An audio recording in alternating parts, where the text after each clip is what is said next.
masuk ke bab pertama tentang kalimat dan proposisi. Jadi bab ini akan dibahas tentang pengertian kalimat dan juga pengertian proposisi.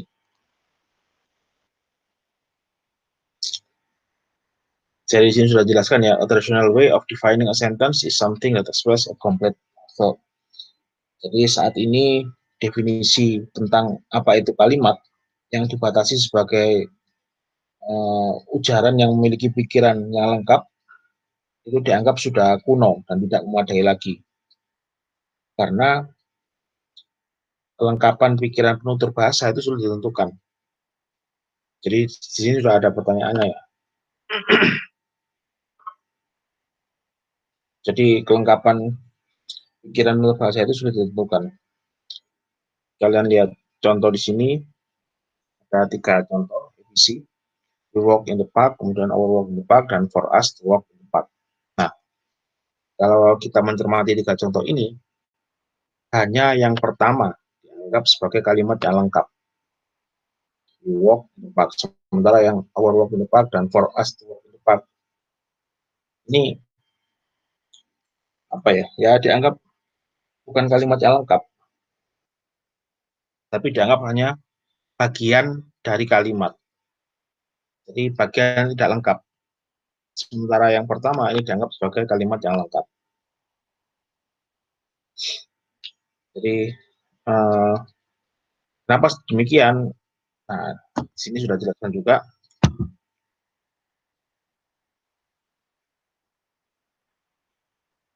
Jadi pandangan bahwa yang pertama ini dianggap lengkap, sementara yang B dengan C dianggap tidak lengkap, ini didasari atas kesempurnaan kalimat tersebut. Di mana di kalimat pertama ini diawali dengan huruf kapital, huruf besar, dan diakhiri dengan tanda baca titik. Jadi bukan didasarkan pada kelengkapan pikiran. Karena itu definisi yang kemudian membatasi kalimat sebagai satuan kebahasaan yang diakhiri dengan tadi ini, diawali dengan kapital dan diakhiri dengan titik ini, sudah selesai. Karena kelengkapan pikiran yang dikandungnya tidak dipermasalahkan lagi. Karena yang 2 dan 3 ini memiliki kelengkapan pikiran juga. Jadi baik 1, 2, 3 ini memiliki, sekalipun secara gramatika berbeda, tetapi memiliki kesamaan yang disebut dengan kandungan semantik. Jadi kalau kalian perhatikan ketiganya ini, 3 kalimat ini, baik A, B maupun C ini, memiliki kandungan semantik yang sama, yaitu ada sekelompok orang, ini kan karena we ya, jadi ada 2 atau 3 orang sedang melakukan kegiatan berjalan di park, di taman. Perbedaannya hanya di gramatikal saja, tapi kita bisa memahami kandungan maknanya.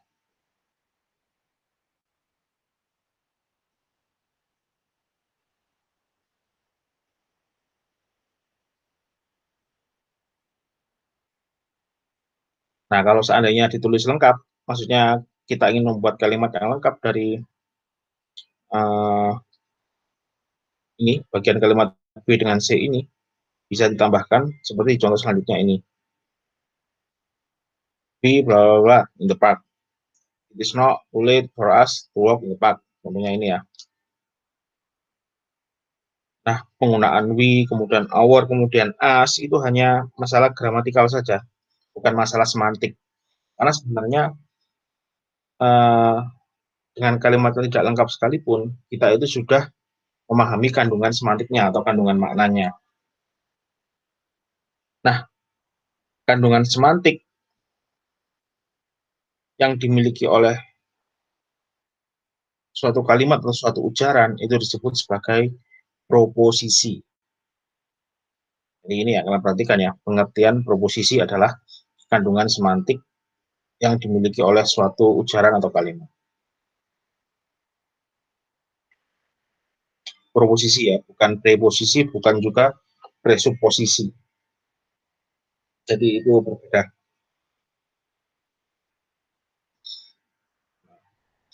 Jadi ketiga kalimat tadi, sekalipun secara gramatikal berbeda, we walk in the park, kemudian our walk in the park, dan for us to walk in the park, itu memiliki proposisi yang sama, memiliki kandungan makna yang sama. Yang membedakan hanya masalah gramatikanya.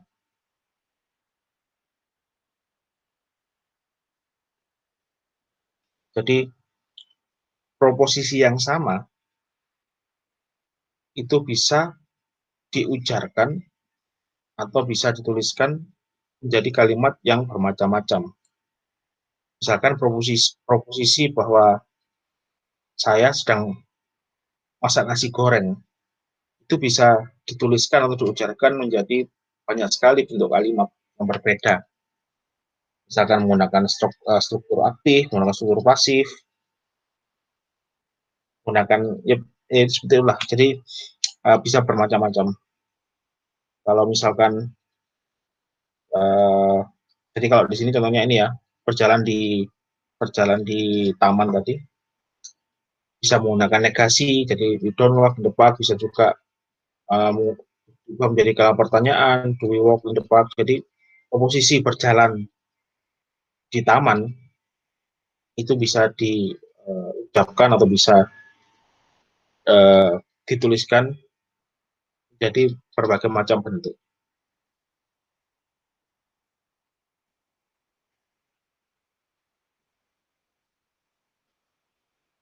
Jadi kalau di sini ada contoh lain, these are different English sentences, but they convey the same message.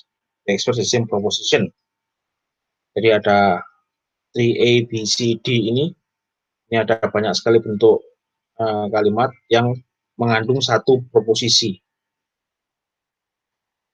Ya, ada yang Richard wrote the report, Richard is the one who wrote the report, dan sebagainya. Ya, yang membedakan secara gramatika berbeda. Ada yang pasif, ada yang fokusnya berbeda, emphasize-nya berbeda. Karena ini ya, 3B dan 3C, yaitu emphasize-nya tuh Richard. Sementara 3D itu fokusnya ke reportnya, ke laporannya. The report is what Richard wrote. Sementara yang 3B dengan 3C itu fokusnya ke Richard. Richard is the one who wrote the report. The report was written by Richard. Seperti itu. Jadi dapat disimpulkan dari sini ya bahwa proposisi adalah sesuatu yang abstrak, tetapi mengandung makna dan dapat diungkapkan dengan kalimat atau bagian kalimat sejauh makna dasarnya sama. Jadi asalkan tidak melenceng makna dasarnya, mau seperti apapun bentuk kalimatnya, itu mengandung satu proposisi. Kemudian kita lihat di sini ada Richard wrote a report and Helen did too. Jadi di sini sekalipun hanya ditulis Helen did too, seorang penutur bahasa Inggris atau orang yang sedang belajar bahasa Inggris tahu bahwa maksudnya di sini adalah Helen juga menulis report atau laporan. Nah, di sentence kalimat keempat ini ada dua proposisi. Proposisi yang pertama adalah Richard menulis laporan. Proposisi yang kedua adalah Helen menulis laporan. Sekalipun ini tidak dituliskan di sini. Jadi tidak dituliskan Richard wrote report dan Helen wrote report. Tidak tulis seperti itu. Tapi sebagai orang yang belajar bahasa Inggris atau orang yang paham bahasa Inggris, kita tahu bahwa yang dimaksud di sini adalah Helen juga menulis laporan. Jadi ada dua komposisi di sini. Nah, dari itu ya. Jadi bisa disimpulkan kalau komposisi adalah sesuatu yang abstrak, tidak selalu terlihat di kalimatnya. Kayak ini kan, Helen did too. Jadi tidak dituliskan Helen wrote report. Tapi kita bisa paham. Nah, itu yang disebut dengan proposisi. Proposition is something abstract but meaningful. It can be expressed in different sentences and in parts of sentences, perhaps with differences of focus, but always with the same basic meaning. Jadi kuncinya ada di sejauh makna dasarnya sama.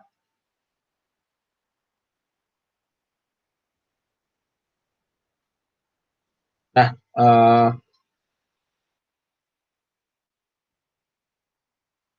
di sini ada apa ya? Apa ini?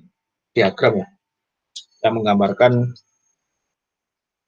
apa namanya bahwa proposisi bisa kandungan makna yang sama tadi itu, atau makna dasar yang sama yang dikandung oleh suatu kalimat itu bisa dituliskan menjadi berbagai bentuk kalimat seperti ini. Jadi di sini ada contoh lagi. We walk, kemudian we walk, we are working, we may work, dan sebagainya ini in the park. Jadi proposisi jalan-jalan di taman itu bisa dituliskan dengan menggunakan berbagai macam bentuk yang sebenarnya mengandung makna yang sama. Nah, di sini ada ya, an English sentence has certain kinds of modification. Together we call inflection. Jadi apa namanya? Kalau kalian sudah belajar morfologi pasti masih ingat ya pengertian infleksi dengan derivasi.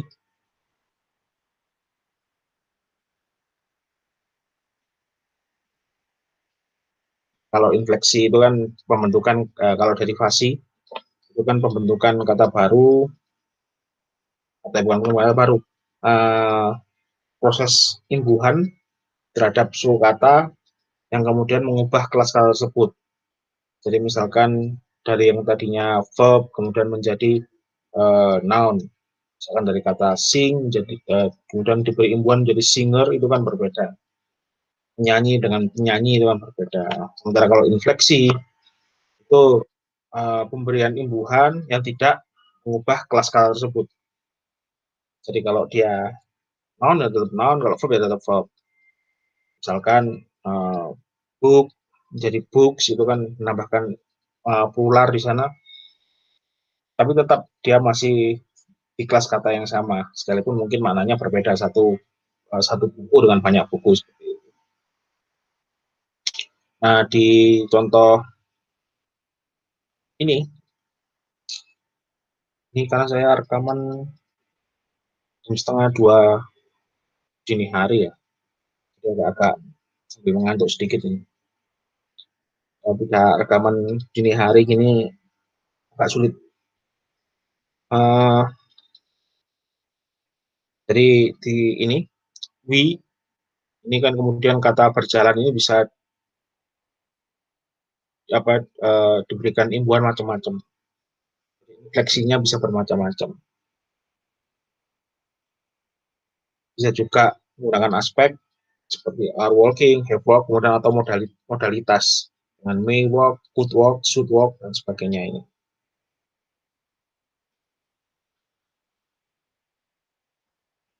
Nah, tapi mereka kata-kata ini sekalipun berubah dari walk menjadi are walking, have walked, may walk, dan sebagainya ini tetap mengandung satu proposisi.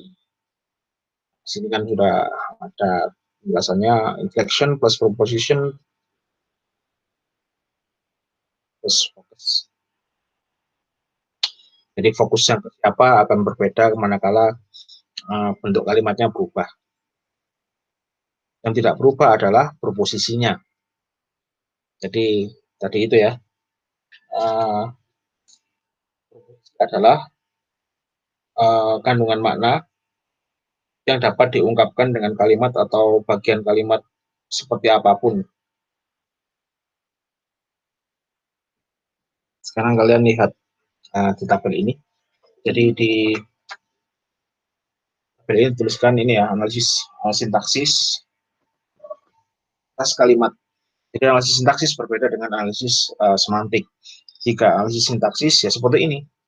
Jadi suatu kalimat diidentifikasi mana subjeknya, mana predikatnya, mana objeknya, kemudian mana keterangan atau adverbialnya, mana komplemennya, dan sebagainya. Nah, analisis semantik tidak demikian, karena di sini misalkan ada kalimat Albert send his friends email dan Albert send his friends email.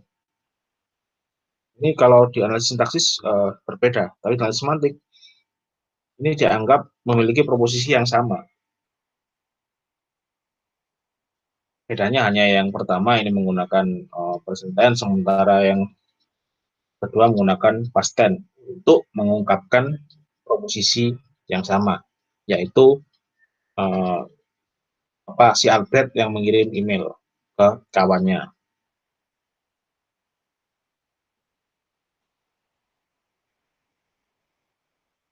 Nah,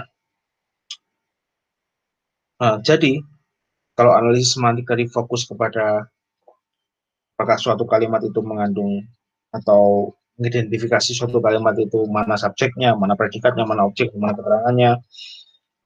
Analisis semantik itu lebih kepada analisis proposisi. Jadi di sini ya, in semantic analysis, every proposition contains some predicate and varying number of referring expression yang disebut sebagai argument.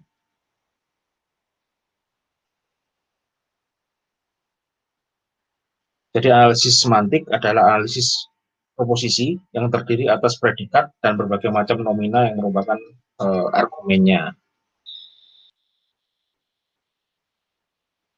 Kalian lihat di dari contoh yang sebelumnya juga ada ya. Jadi suatu proposisi itu mengandung satu predikat. Predikat dalam bahasa Inggris biasanya berupa kata kerja. Nah, predikat itu diikuti oleh argumen. Jadi seperti tadi ada Tom broke a window. Broke atau break itu sebagai predikatnya. Nah, jadi proposisi dari kalimat, jadi makna dari kalimat Tom memecahkan jendela itu kan proposisi. Nah, kemudian di dalam proposisinya itu mengandung satu predikat, yaitu yang berupa kata kerja, yaitu memecahkan. Nah, kata predikat memecahkan tadi itu yang posisinya sebagai predikat itu diikuti oleh argumen seperti window, kemudian Albert, marmalade tadi itu adalah disebut dengan argumen the house. Jadi kalau ada Tom broke a window, broke itu posisinya sebagai predikat, sementara Tom dan juga window itu adalah argumennya. Lihat contoh di bawah ini, predikatnya yang digaris bawahi.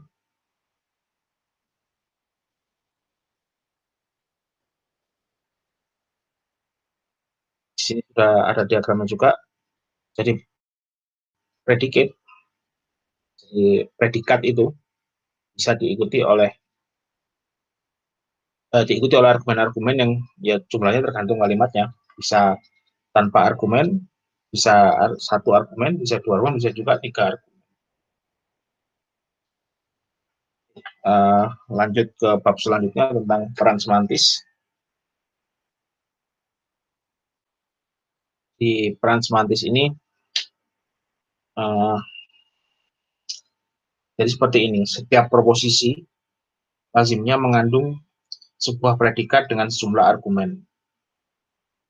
Peran semantik predikat bergantung pada banyaknya argumen yang dimiliki. Jadi misalkan ini ya, ada contoh a window broke, a rope broke, a plate broke.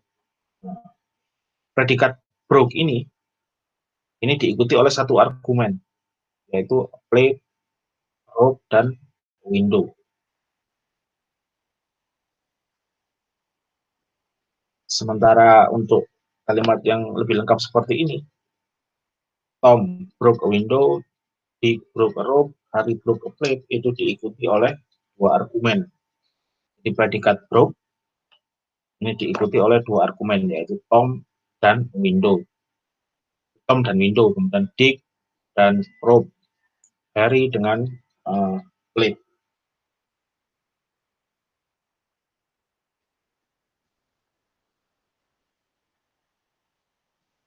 Nah, banyaknya, jadi tadi kan ada contoh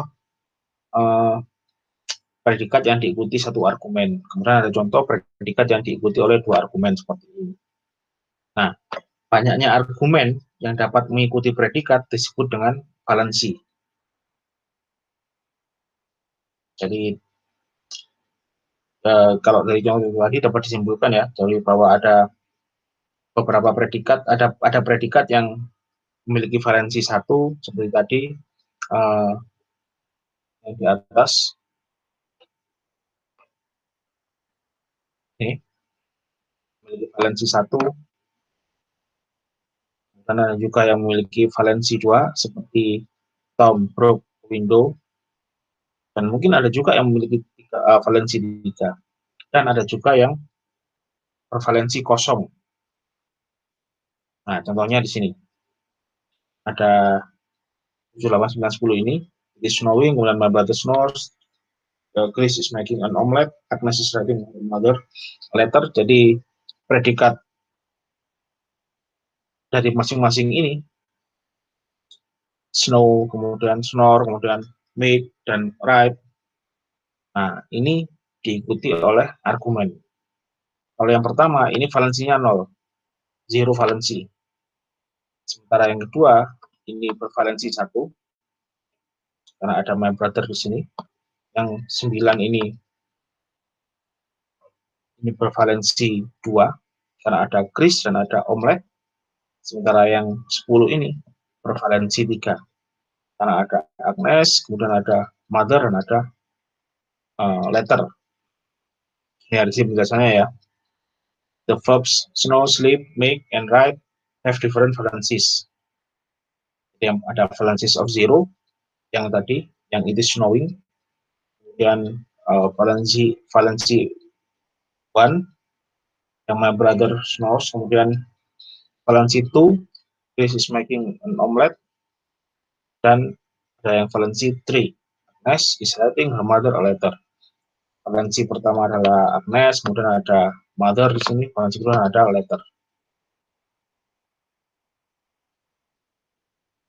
Nah, penjelasan selanjutnya ini adalah tentang pendalaman materi mengenai apa yang maksud dengan valensi 0. Bisa contohnya, kenapa dia disebut bervalensi kosong, padahal di sini ada it. Kenapa it tidak masuk ke dalam valensi, tidak disebut sebagai valensi? Kemudian ada valensi 1, the dog is sleeping. Nah, the dog ini kan valensinya. Kemudian ada juga valensi 2. Ini ya, valensi 2. Untuk valensi 3 sepertinya dibahas di bab yang lain oleh penulis bukunya. Jadi di bab kali ini yang dibahas secara detail hanya valensi 0, kemudian valensi 1, dan valensi 2.